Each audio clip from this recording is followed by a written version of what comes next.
द्यौस को हिंदू धर्म में अति महत्वपूर्ण माना जाता है। उनकी पूजा वेद मंत्रों के द्वारा की जाती है और उनके सम्मान में विशेष प्रार्थनाएं की जाती हैं।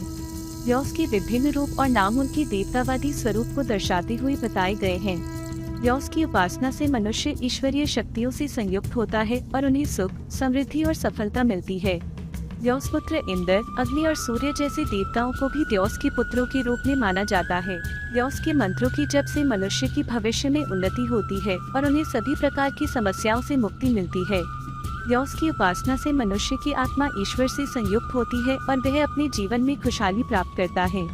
इसके अलावा द्यौस वेदों में द्यौस पिता नाम से भी जाना जाता है। द्यौस विश्व के सभी देवताओं के पिता के रूप में माना जाता है। द्यौस को स्वर्ग के स्वामी या स्वर्गपति के रूप में भी जाना जाता है। उन्हें बहुत शक्तिशाली माना जाता है और उनकी उपासना वेदों में की जाती है। द्यौस भारतीय मिथकों और पौराणिक कथाओं में बहुत महत्वपूर्ण देवता है, जिनकी लोग उपासना करते हैं और उनकी आराधना करते हैं।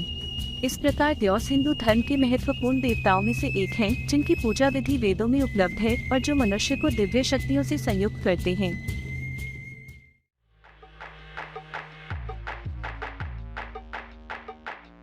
एक समय की बात है जब द्यौस और पृथ्वी एक ही शरीर में थे।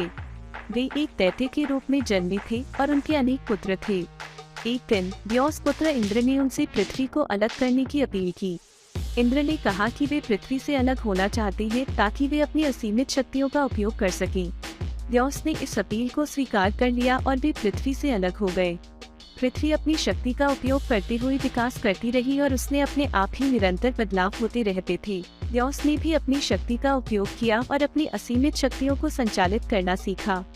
वे स्वर्ग में जाकर राज करते थे और वे ही बाद में स्वर्ग के राजा कहलाए। द्यौस और पृथ्वी के बीच का यह संबंध हमारी संस्कृति में आज भी देखा जा सकता है।